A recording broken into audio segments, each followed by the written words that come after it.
Hello friends, welcome to my channel exam तैयारी।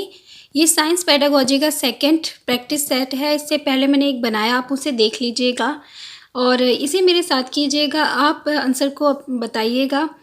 देखते हैं, पहला क्वेश्चन है, विज्ञान में रचनात्मक आकलन क्यों महत्वपूर्ण है?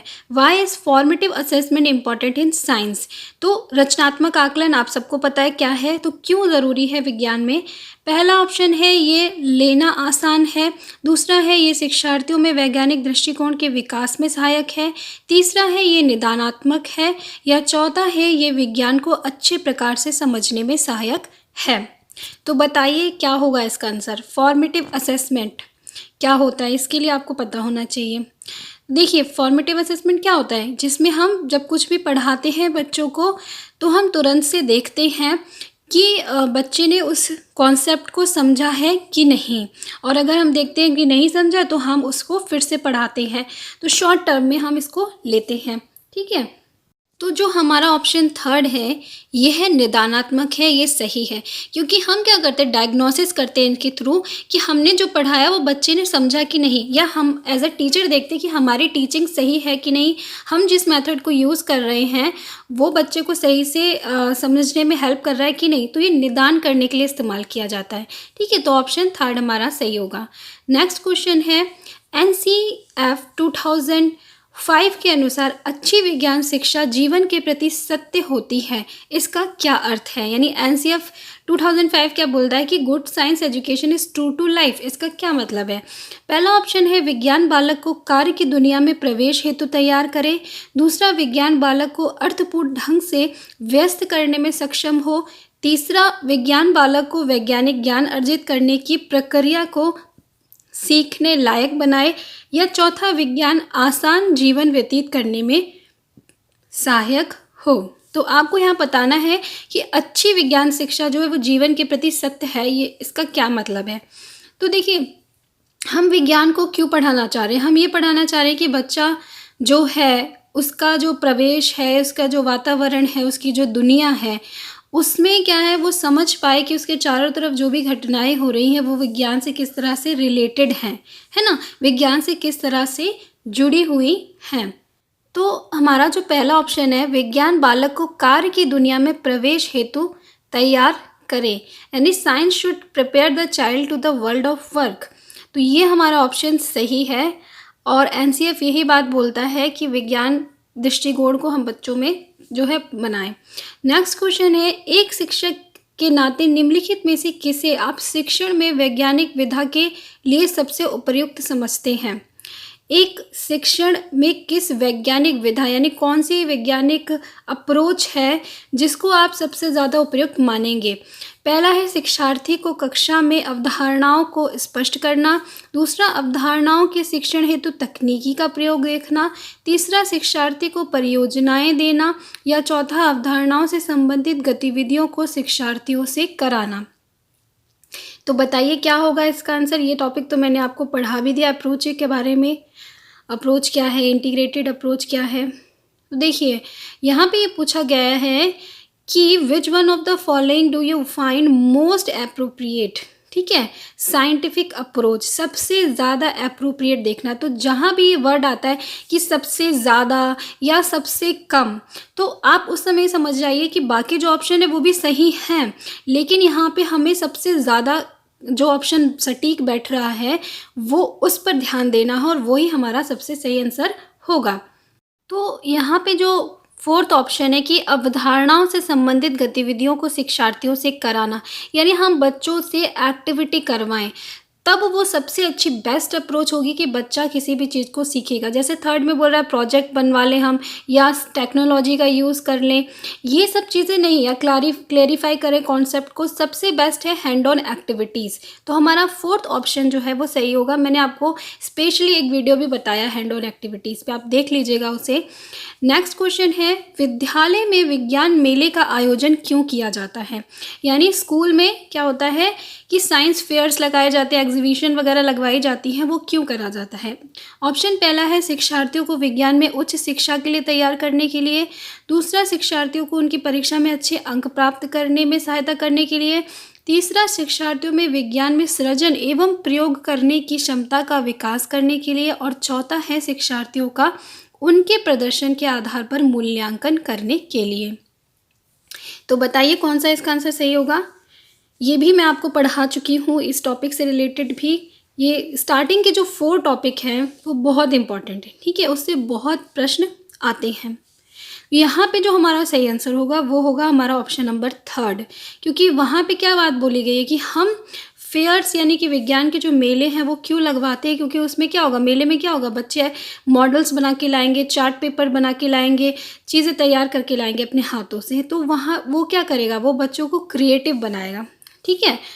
तो हमारा जो 3rd ऑप्शन है वो भी यही बोल रहा है कि शिक्षार्थी में विज्ञान में सृजन एवं प्रयोग करने की क्षमता का विकास करने के लिए करा जाता है। जैसे ऑप्शन 4th हो गया या ऑप्शन 2nd हो गया, वहाँ पे बोला जा रहा है ज़्यादा नंबर लाने के लिए हम ऐसा करते हैं। बिल्कुल, जहाँ भी ऐसा ऑप्शन आए, चाहे वो हिंदी, इंग्लिश, मैथ, कोई सी भी पेडागोजी हो, जहाँ भी ये बोला जाए कि अंक ज़्यादा प्राप्त करने के लिए ऐसा एक टीचर करता है, तो वो ऑप्शन तो आप भूल ही जाएगा। बिल्कुल वो ऑप्शन कभी आपका सही नहीं है, ठीक है। नेक्स्ट क्वेश्चन है, निम्नलिखित में से कौन सा विज्ञान अधिगम का एक महत्वपूर्ण उद्देश्य है। Which one of the following is an important aim of learning science.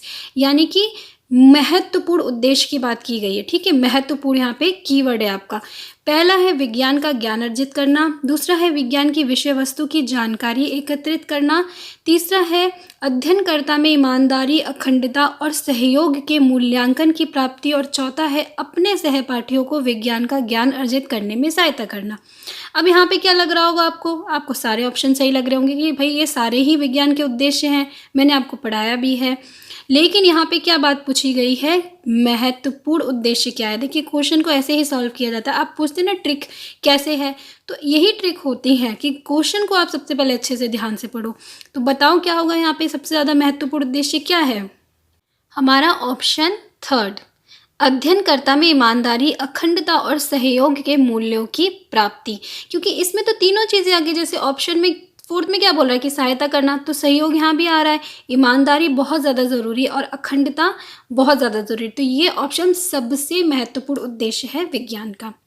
Next question देखते हैं, हरि कक्षा 6 के शिक्षार्थी को घूर्णन गति पढ़ाना चाहता है, निम्नलिखित में से कौन सी सबसे अच्छी विधा होगी। तो यहाँ पे क्या है, Hari as a teacher class 6 को उसको सर्कुलर मोशन पढ़ाना है तो इसमें से सबसे बेस्ट मेथड क्या होगा। पहला ऑप्शन है चर्चा, दूसरा है गतिविधि आधारित शिक्षण, तीसरा है उदाहरण देना और चौथा है प्रदर्शन यानी कि डेमोस्ट्रेशन। तो आप में से ज़्यादातर लोग जो हैं वो 2 ऑप्शन में कंफ्यूज होते हैं, हमेशा ऐसा ही होता है। बताइए क्या होगा इसका आंसर। जहाँ तक है आप लोग दूसरे और चौथे में कंफ्यूज होंगे। देखिए घूर्णन गति को पढ़ाने का सबसे अच्छा तरीका है कि गतिविधि आधारित शिक्षण दिया जाए, यानी एक्टिविटी बेस्ड टीचिंग, ठीक है, जिसमें आप बच्चों से एक्टिविटी कराएं ताकि वो चीज़ों को बेहतर तरीके से समझ सके। एक्टिविटी वाला जहाँ भी ऑप्शन आ जाए तो आप सोचिए कि 100% तो वही होगा ही आपका, क्योंकि एक्टिविटी का बहुत बड़ा रोल है साइंस में और एनसीएफ भी ये बात बोलता है, ठीक है।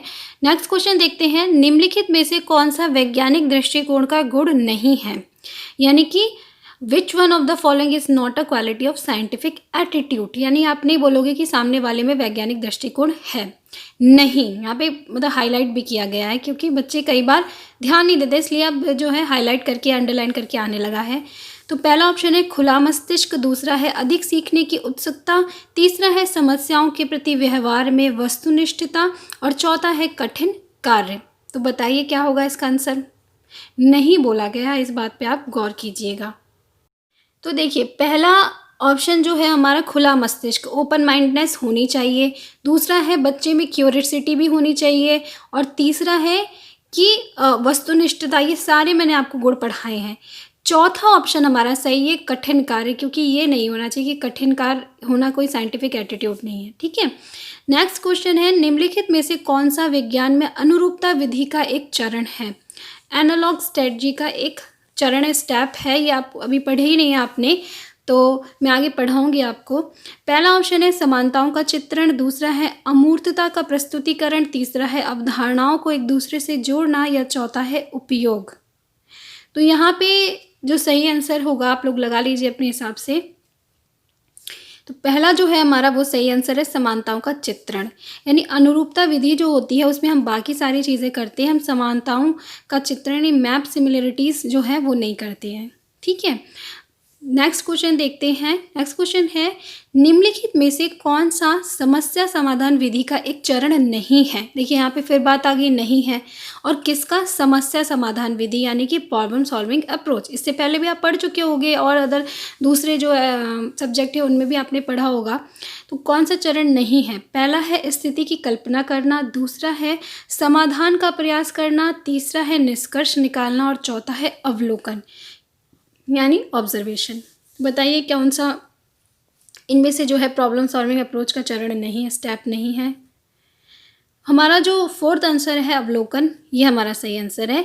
प्रॉब्लम सॉल्विंग में हम अवलोकन नहीं करते हैं। ठीक है, हमारे सामने प्रॉब्लम होती है, बस हम उसका कोशिश करते हैं उसको सॉल्व करने की।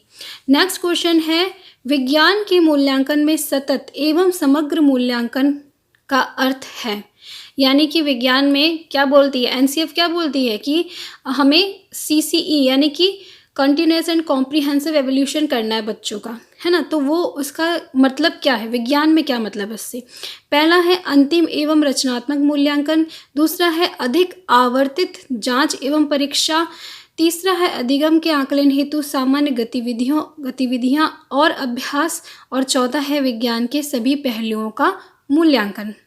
तो यहाँ पे आप ध्यान दीजिए, यहाँ पे CCE की बात की गई, यानी ऐसा मूल्यांकन जो कि सतत भी हो और साथ में समग्र भी हो। मैंने बहुत अच्छे से डिटेल में इसे पढ़ाया भी है। अभी आपको साइंस पेडागोजी में नहीं लेकिन अदर पेडागोजी जो है सब्जेक्ट की उनमें पढ़ाया है, तो आपने भी पढ़ा होगा। तो बताइए क्या होगा इसका आंसर। देखिए यहाँ पे जो हमारा ऑप्शन है पहला कि अंतिम एवं रचनात्मक मूल्यांकन, तो ये अंतिम तो हो मतलब सबमिटिव और फॉर्मेटिव असेसमेंट नहीं है सिर्फ। ठीक है, इसमें क्या है, ये समग्र है। हमें सिर्फ क्या है, ऐसा नहीं है कि हम सिर्फ मूल्यांकन बच्चों की पढ़ाई का ही करें। और ये दूसरा ऑप्शन कहता है कि बहुत जल्दी जल्दी हम लें, तो ऐसा भी नहीं है। हमारा जो ऑप्शन थर्ड है कि अधिगम के आकलन हेतु सामान्य गतिविधियां और अभ्यास, ये हमारा है मूल्यांकन सतत एवं समग्र मूल्यांकन। वो क्या कहता है, सतत मतलब कि हम एक तो लगातार बच्चों की थोड़े थोड़े समय पे मूल्यांकन करते रहें, और दूसरी बात कही जाती है इसमें समग्र मतलब हम सिर्फ उसकी पढ़ाई नहीं, उसकी को करिकुलर एक्टिविटीज़ क्या है, उसका बिहेवियर क्या है, सारी चीज़ों को लेकर हम चलें और सब का हम आकलन करें। तो यहाँ पे ऑप्शन थर्ड क्या कह रहा है, यही बात कह रहा है कि अधिगम के आकलन हेतु सामान्य गतिविधियाँ और अभ्यास, यानी हम जो भी पढ़ा रहे हैं उसका हमें आकलन करना है, तो वो हम क्या करें, सामान्य गतिविधियों यानी एक्टिविटीज़ के द्वारा बच्चों के जांचें और अभ्यास के द्वारा यानी प्रैक्टिस करा के उसके द्वारा हम उसको चेक करें। तो इसमें क्या हम उनका सतत आकलन भी कर रहे हैं और साथ में समग्र आकलन भी कर रहे हैं कि वो सिर्फ ऐसा नहीं कि पढ़ के उनने याद कर लिया, कि एक्टिविटी भी वो कर पा रहे हैं, कोई लेबोरेटरी वर्क है उसे कर पा रहे हैं कि नहीं। इसलिए ऑप्शन हमारा थर्ड सही होगा। तो ये थे आज के क्वेश्चन। आई होप अच्छे लगे होंगे आपको। मिलती हूँ आपसे नेक्स्ट वीडियो में। Bye bye.